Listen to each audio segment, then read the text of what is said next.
Sveiki! Šiandien nersime į vieną įdomų mokslinį tyrimą – metamfetamino priklausomybę. Na, tai tikrai didelė problema, ar ne? Tikrai taip. Ir kas liūdniausia, kad tokių labai jau efektyvių gydymų būdų kol kas, nėra. Vaistų patvirtintų nulis. O psichoterapija padeda, bet turbūt ne visada pakankamai. Būtent.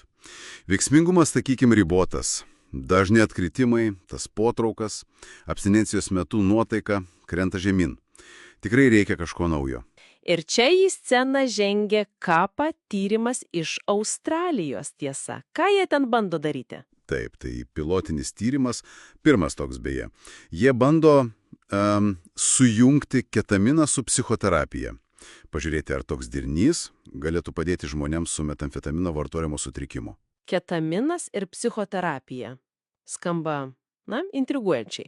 Sakėte, pilotinis tyrimas. Ką tai reiškia konkrečiai? Kas jo pagrindinis tikslas? Kadangi tai pilotinis, tai svarbiausia dabar yra atsakyti į klausimą, ar tai išvis saugu ir ar realu tokį gydymą taikyti ambulatoriškai. Ne ligoninėje, o klinikoje. Supratau. Vadinasi, saugumas ir įgyvendinamumas pirmoje vietoje. O kas dalyvauja? 20 suaugusiųjų Sidnėjoje. Visiems diagnozuotas metamfetamino vartojimo sutrikimas. Tyrimas vyksta Švento Vincento ligoninės specializuotoje klinikoje ir tai atviro tipo tyrimas. Ką reiškia atviro tipo? Kad ir dalyviai, ir tyrėjai žino, koks gydymas taikomas. Nėra placebo grupės. Šiame etape tiesiog norima pažiūrėti, kaip veikia pats metodas realiomis sąlygomis. Gerai, o kaip tas gydymas atrodo praktiškai? Kaip dažnai tas ketaminas kaip terapija? Tai va, planas toks. 4 savaitės, kartą per savaitę, dalyviai gauna 3 ketamino dozes. Ne iš karto 3 žinoma, o per 3 kartus. Po vieną per savaitę, taip? Taip, po vieną dozę per savaitę, 3 savaitės iš eilės. Ir leidžiama poodiškai. Dozė pradedama nuo mažesnės 0,75 mg kg svorio ir gali būti didinama iki 0,9 mg kg, jei gerai toleruojama. Poodiškai. Ne į veną. Kodėl toks būdas? Taip, ir tai svarbus momentas. Poodinis leidimas yra, gerokai paprastesnis. Reikalauja mažiau intensyvios priežiūros, pigesnis. Jei pasiteisintų, tai būtų didelis pliusas galvojant apie platesnį taikymą. Logiška. O terapija? Kada įvyksta? Kognityvinė elgesio terapija. KET. Viena sesija pačioje pradžioje ir dar 3 per 24-48 valandos po kiekvienos ketamino dozės. Iš viso 4 KET sesijos per visą tą laikotarpį. Tai idėja tokia, kad ketaminas kažkaip paruošia dirba terapijai. Kokia čia ta loginė grandinė? Kodėl būtent ketaminas? Čia ir yra visas įdomumas. Taip, manoma, kad jis veikia keliais būdais. Pirma, ketaminas žinomas dėl savo greito antidepresinio poveikio. Tai galėtų padėti įveikti tą bjaurią būseną, disforiją, kuri ištinka metant narkotikus ir dažnai veda prie atkryčio. Tai kaip nuotaikos pagerinimas, kad būtų lengviau laikytis? Iš dalies taip. Bet yra ir antras, gal net svarbesnis aspektas – neuroplastiškumas. Tas smegenų gebėjimas keistis, formuoti naujas jungtis? Būtent. Manoma, kad ketaminas laikinai padidina smegenų plastiškumą. Ir tada, kai smegenys yra tokios, imlesnės pokyčiams, ateina psichoterapija. Ji padeda įtvirtinti naujus, sveikesnius mąstymo, elgesio modelius. Tai tarsi atvertų langą galimybėms, o terapija padėtų pro tą langą įeiti ir apsigyventi. Labai geras palyginimas. Taip, sustiprinti ir galbūt prailginti terapijos poveikį. Padėti geriau įsisavinti KET principus, pagerinti įsitraukimą į patį gydymą. Bet ar keli kartai ketamino tikrai gali turėti tokį ilgalaikį poveikį? Priklausomybė juk dažnai būna ilgametė. Ar užtenka tų kelių savaičių? Labai geras klausimas ir šis pilotinis tyrimas į jį galutinai neatsakys. Jo tikslas dabar saugumas, įgyvendinamas, bet, ankstesni tyrimai su kitomis priklausomybėmis, pavyzdžiui, alkoholiu, kokainu, rodo, kad net trumpas KAP kursas gali duoti postūmį. Kokį postūmį? Ilgesni abstinencijos periodai, retesnis vartojimas.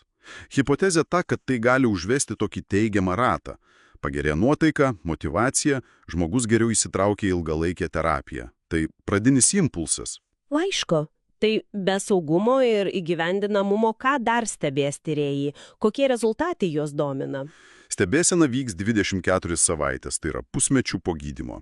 Vertins, kaip keičiasi metamfetamino vartojimo dažnumas, remsis ir pačių dalyvių atsakymais ir šlapimo tyrimais. Objektyvūs duomenys ir subjektyvūs.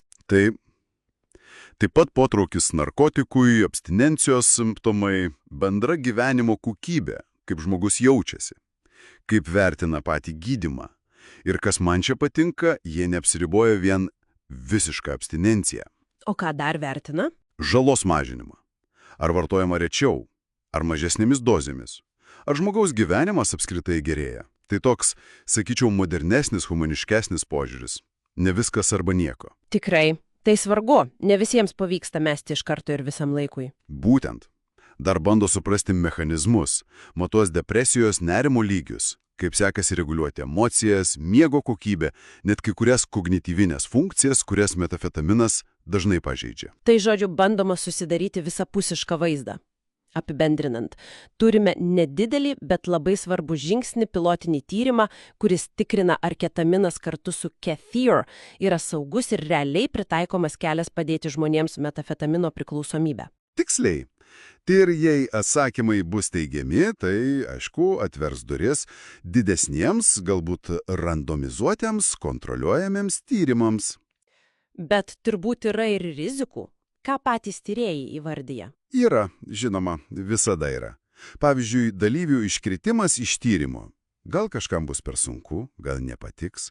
Arba teorinė rizika, kad kas nors gali pradėti piktnaudžiauti pačiu ketaminu. Ar tai reali rizika prižiūrimomis sąlygomis?